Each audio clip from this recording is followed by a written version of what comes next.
Good morning kuya at sa atin pong mga kasambahay. Alam niyo po ba na sa halagang 10 euros lang ang lahat ng mga ito?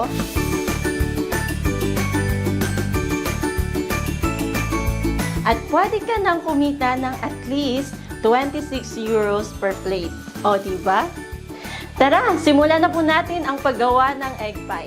Una, gumawa po tayo ng dough para sa ating pie crust.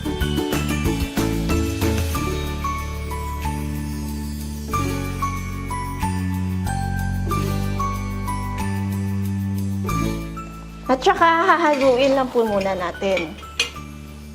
After pong mahalo ay ilalagay na po natin ang ating butter.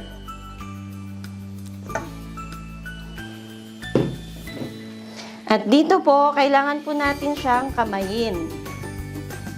Ay ihalo lang po natin hanggang maging crumbled po siya. At pag na-reach na po natin yung gusto po natin, ay pwede na po nating ilagay ang cold water.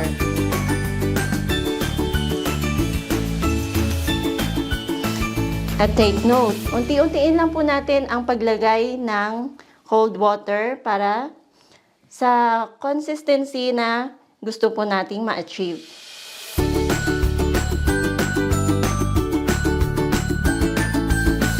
At ayan, okay na po ang ating dough. At ngayon naman ay ibabalot po muna natin siya at ilalagay sa fridge. At para naman po sa ating custard filling, ito po ang ating mga ingredients. Maglalagay lang po tayo dito ng condensed milk. Paghahalo-haluin lang po natin ito.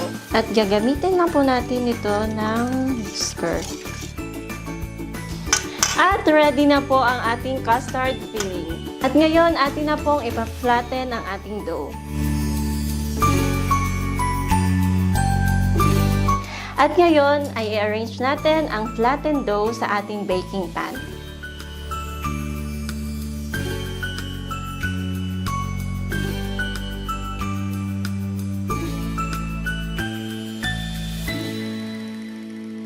At ito na po, ready na po ang ating dough.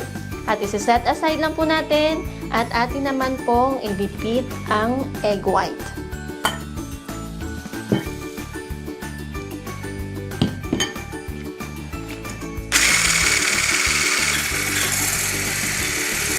At ayan, ready na po ito at atin na po siyang imimix sa ating custard filling.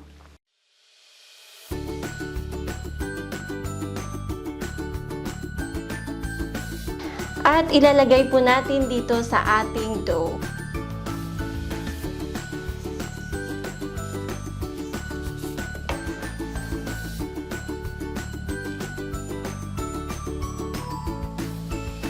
Ayan po at ready to bake na po ang ating egg pie.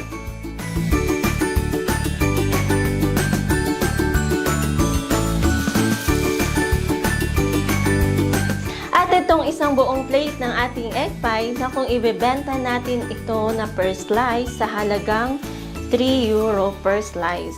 Na may 12 slices ang isang plate ay nasa 36 euros lahat. Ang ating puhunan ay nasa 10 euros, so pwede na po tayong kumita ng 26 euros per plate po. Kaya mga kasambahay, at sa atin pong mga kababayan, gawin na rin po natin itong egg pie. Basta, tandaan po natin, pag may tiyaga, may pagpapala!